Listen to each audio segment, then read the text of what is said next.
আর কোনো জল্পনা কল্পনা নয়, আর কোনো শঙ্কা নয়। এবার ফাইনালি ইতালি ৪০ জন অভিবাসীকে গজাদারে পাঠাচ্ছে। অর্থাৎ আলবেনিয়ায় সেনজিন এবং গজাদার ২ বন্দরে দুটি আশ্রয়কেন্দ্র নির্মাণ করেছিল ভূমধ্যসাগর থেকে উদ্ধার করা অভিবাসীদের সেখানে রেখে তাদের রাজনৈতিক আশ্রয় যাচাই বাছাই করবে। পরবর্তীতে সেখান থেকে যদি আশ্রয় মঞ্জুর হয় তাহলে মূল ভূখণ্ডে নিয়ে আসবে, অন্যথায় তাদের নিজ দেশে প্রেরণ করবে। তবে সেটা আর সম্ভব হয়নি, কারণ ইতালির রোমের যে আদালত, সেই আদালতের রায়ের প্রেক্ষিতে সেখানে কোনো অভিবাসী রাখা সম্ভব হয়নি।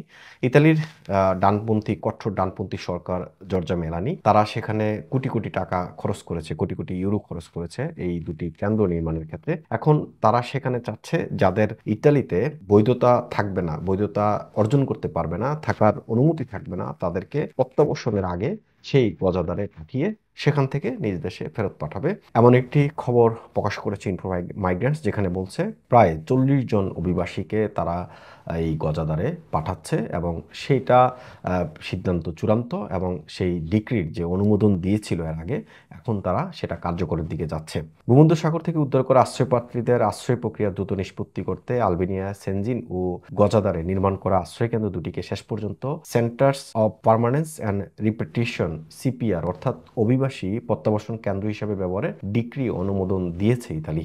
২০২৩ সালের নভেম্বরে ইতালি ও আলবেনিয়ার মধ্যে অভিবাসী প্রক্রিয়াকরণ সংক্রান্ত একটি চুক্তি সই হয়। চুক্তি অনুসারে আলবেনিয়ার ইতালি নির্মাণ করা অভিবাসী কেন্দ্র দুটিতে বছরে ৩৬,০০০ অনিয়মিত অভিবাসী ও আশ্রয়প্রার্থী রাখা এবং সেখানেই তাদের আশ্রয় আবেদন যাচাই বাছাইয়ের কথা ছিল।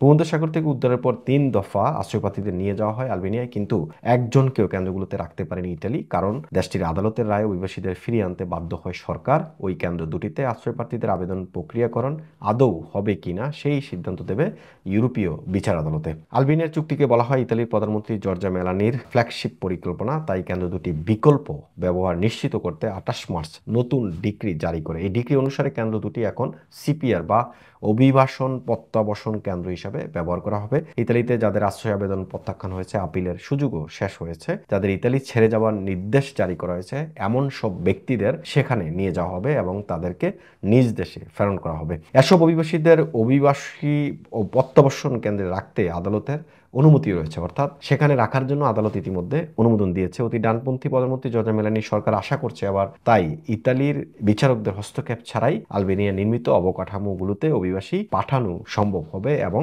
গজাদারের কেন্দ্রটিতে ৪০ জন অভিবাসী রাখার ব্যবস্থা হয়েছে, সেটিকে ১৪৪ জনে উন্নীত করা এখন সরকারের লক্ষ্য।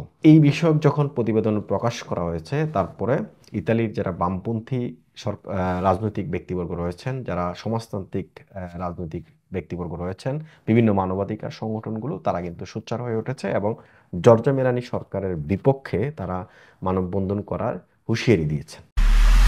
এমআইবি সংবাদ ও সংবাদ সংশ্লিষ্ট অনুষ্ঠান দেখতে ভিজিট করুন www.mibtelevision.tv ও facebook.com/mibtelevision.tv এবং সাবস্ক্রাইব করুন youtube.com/mibtelevision এ। এমআইবি টেলিভিশন, সত্য খবর, সঠিক খবর।